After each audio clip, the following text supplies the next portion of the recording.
બોલો સદગુરુ દેવ કી જય. ઉગમેશ્વર સાહેબ કી જય. બલારામ બાપાની જય. આજે સદગુરુ ભગવાન બલારામ બાપા ઉગારામ દાદાના નાદબંધ બાળક એમની 25મી નિર્વાણ તિથિ રજત મહોત્સવ ઉત્સવ એમાં પરમ પૂજ્ય ગોરધન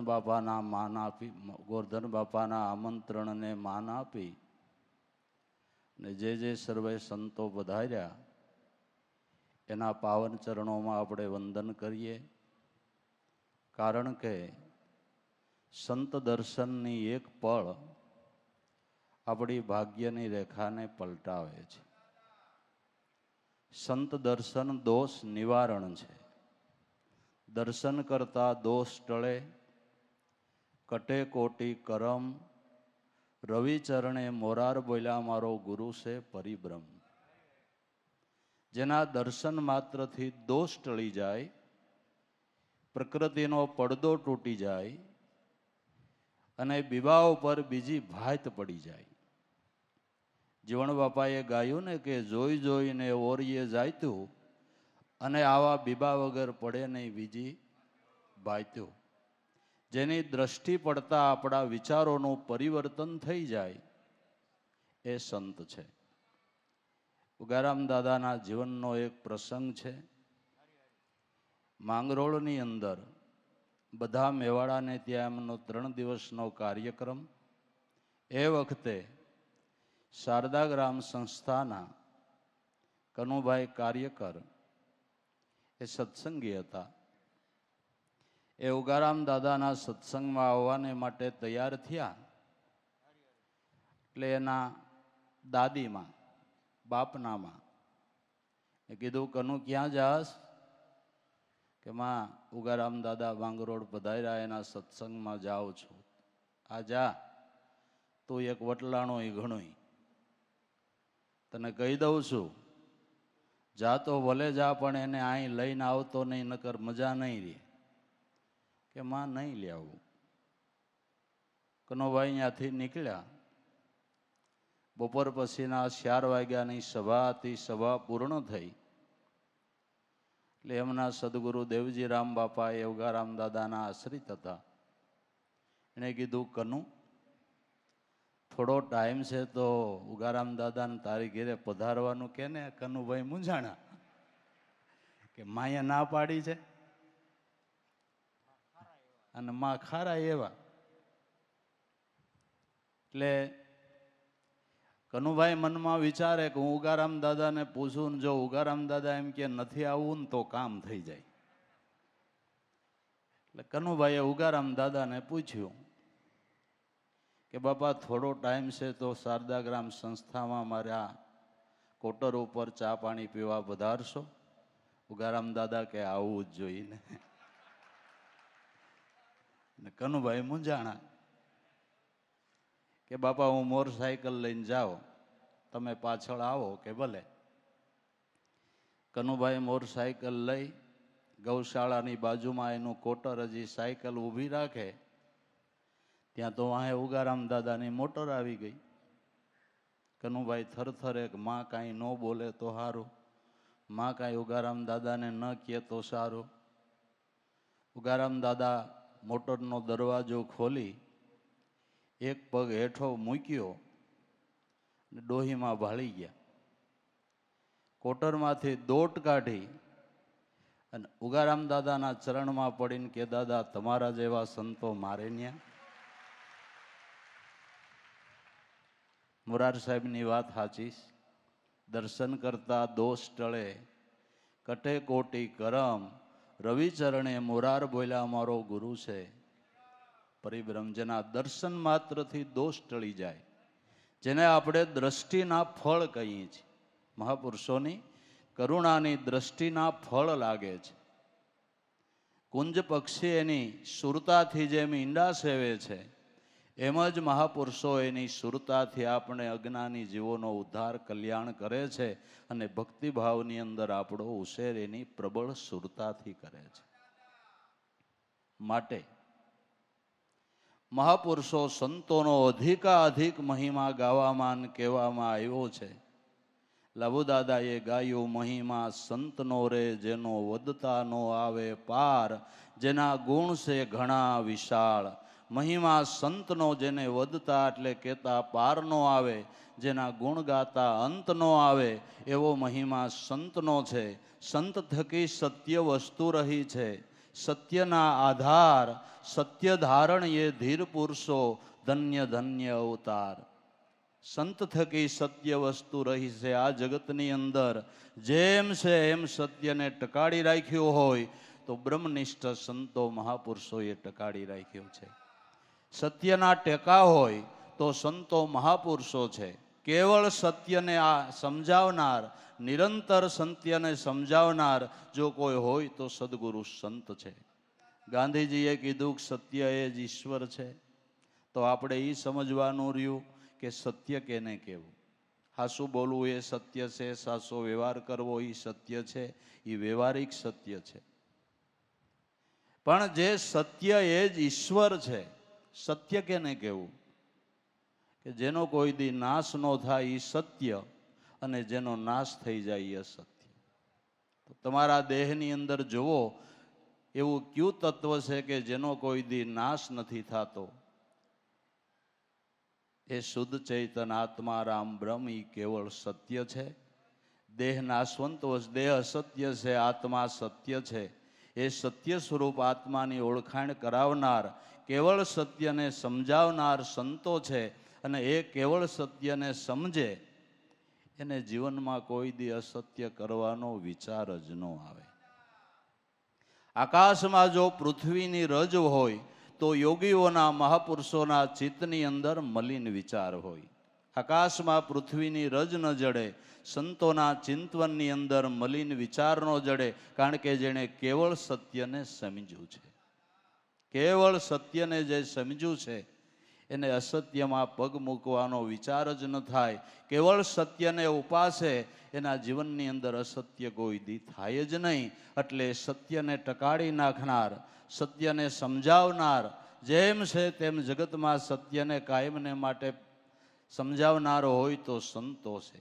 સંત થકી સત્ય વસ્તુ રહી છે, સત્યના આધાર.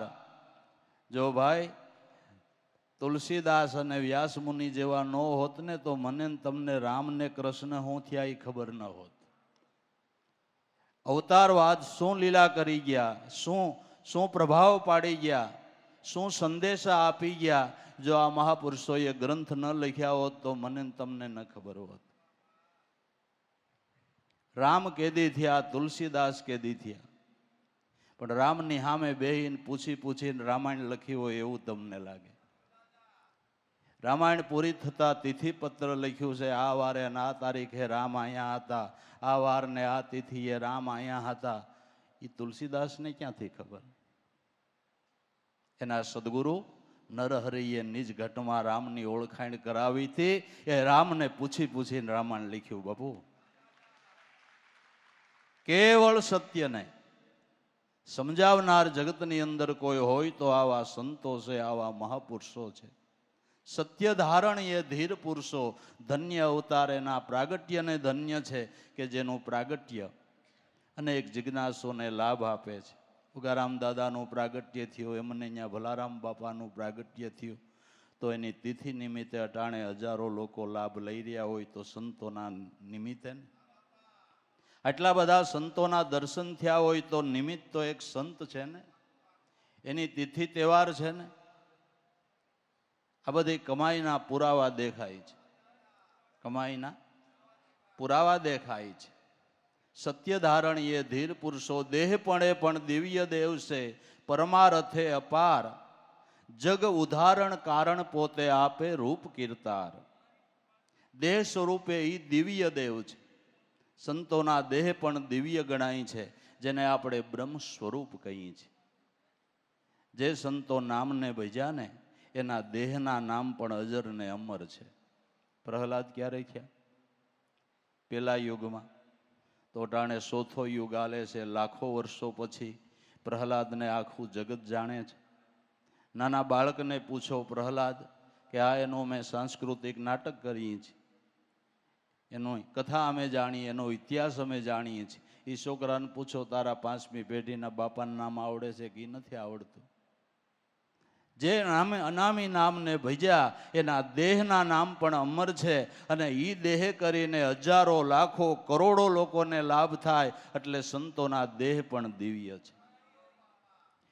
પ્રહલાદનો દેહ દિવ્ય કે જેની સાયામાં 5 કરોડ નિર્વાણ પદને પામ્યા, તો એ દેહ કરીને લાભ થયો ને. તો દેહની પણ કેટલી કિંમત, દેહનો પણ કેટલો મહિમા. દેહ સ્વરૂપે પણ દિવ્ય દેવ છે. પરમાર્થે અપાર, સંતોનો પરમાર્થ કેવડો કે એક એક જીવને કર્મના કરજમાંથી મુક્ત કરીને જીવને શિવ સ્વરૂપમાં સ્થાપિત સદાને માટે કરી દઈએ, એ સંતનો મોટામાં મોટો દાખલો છે. સંતોનો મોટામાં મોટો પુરુષાર્થ છે. સંત સમાગમ કરે એ કજિયા કલેશથી બજે, અવગુણોથી બચે, દૂષણોથી બસે, અને જીવનની અંદર ભક્તિભાવ કાયમને માટે આવે. અને જે ઘરમાં ભક્તિ છે, સદગુરુ સંતના ચરણની ઉપાસના છે, અતિથિઓનો સત્કાર છે, જ્યાં સંપ છે, જ્યાં એકતા છે, એ ઘર નથી પણ એ જાગતું જીવતું વૈકુંઠ છે. એ જાગતું જીવતું વૈકુંઠ છે. વૈકુંઠ આકાશની ઉપર કે પૃથ્વીની નીચે નથી. ભગવાન ભાગવતની અંદર એમ બોલ્યા, નામે વાસામે વૈકુંઠે યોગી નામ હૃદયે રહો. હું કાયમ વૈકુંઠ સ્વર્ગમાં નથી રહેતો, યોગીઓના ચિત્તમાં તુર્યાતીત અવસ્થા સિવાય નથી રહેતો, પણ મદ ભક્તા ગાયંતી, જ્યાં મારા ભક્તો ભાવથી પ્રેમથી મારા ગુણગાન ગાય, ત્યાં હું કાયમ રહું છું. તો આપણા ઘરમાં આપણે ભાવથી પ્રેમથી શ્રદ્ધાથી પરમાત્માના નામની ઉપાસના કરીએ, એની આરાધના કરીએ, તો આપણા ઘરમાં પરમાત્માનો વાસો થાય. ને પરમાત્માનો વાસો એને જ વૈકુંઠ કહેવાય, એને જ જાગતું જીવતું વૈકુંઠ કહેવાય. વૈકુંઠમાં જવા કરતા તમારી ઘેરે વૈકુંઠ નાથને બોલાવો ને. જીવણ બાપાએ ગાયું, સાંભળા કાજે સેજ બિસાવું, વ્રજ થકી અહીં બોલાવો, મેરામ મારે મંદિર પધારો ને પ્રેમ કરી પધરાવો, મારા નાથજીના નેણા ઉપર હું તો ઘડી ઘડી ઘોળીએ જાઓ. દેહ સ્વરૂપે દિવ્ય દેવ, પરમારથે અપાર, જગત ઉદાહરણ કારણ પોતે આપે, રૂપ કીર્તાર, જગતના ઉદ્ધારને માટે જેનું પ્રાગટ્ય થયેલું છે. જગત ઉદાહરણ જાનવી માતા, કરે પાપથી નિસ્તાર. તીર્થ ઉદાહરણ સંત પોતે, સંતને તીર્થને સંતની આસ. જગત ઉદાહરણ જાહ્નવી માતા, સંતો એટલે જ્ઞાન ગંગા. જે જ્ઞાન ગંગા આપણે સવારે કીધું હતું કે આ ગંગાજી પાપને ધોવે છે, અને સંતોની જે ગંગાજી છે એ મનના મેલને ધોવે છે. મનની મલિનતા દૂર કરનાર હોય તો સંતોની જ્ઞાન ગંગા છે, પાપમાંથી મુક્ત કરનાર છે. જગત ઉદાહરણ જાહ્નવી માતા, કરે પાપથી નિસ્તાર. તીર્થ ઉદાહરણ સંત પોતે, તીર્થને સંતની સંતની આસ. તીર્થને તીર્થત્વ આપનાર સંત છે, તીર્થને પવિત્ર કરનાર સંત છે.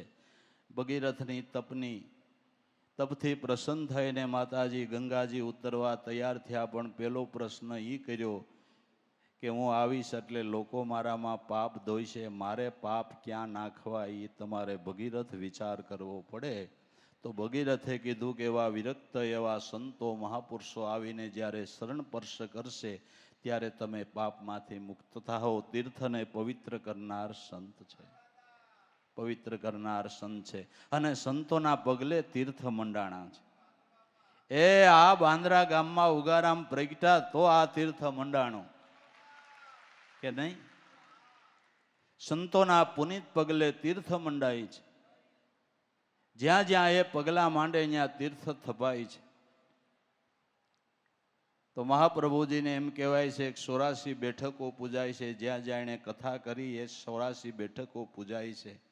એમ ઉગારામની અટાણે હજારો પૂજાય છે. બાપુ કેટલાય ઠેકાણે ધૂણા ધખાવી દીધા છે, જ્યોતો જલતી કરી દીધી છે. તીર્થ ઉદાહરણ સંત પોતે, સંતને તીર્થની આસ. સંત સમાગમ પાયમા એને અખંડ આનંદ ઉલ્લાસ. દાસ લાભો મહિમા ગણેરો, સંત છે મુક્તિના દ્વાર. સંત સમાગમ પાયમા એને જીવનમાં કાયમને માટે આનંદ હોય છે, કાયમને માટે ભર્યું ભર્યું જીવન જીવતા હોય છે. સંત છે એ મુક્તિનો દરવાજો છે. સંત થકી જ જીવન મુક્તિનો લાભ થાય છે. જીવન મુક્તિનો લાભ આપનાર સદગુરુ સંત છે. માટે આજે પરમ પૂજ્ય ભલારામ બાપાની 25મી રજત મહોત્સવ દિવસે બધા સંતો પધાર્યા. એમના આપને દર્શન થયા, આપણા સદભાગ માનશું. એમના પાવન ચરણોમાં નમસ્કાર. દાદા ઉગારામ ભલારામ બાપાના ચરણમાં નમસ્કાર અને જય ગુરુદેવ.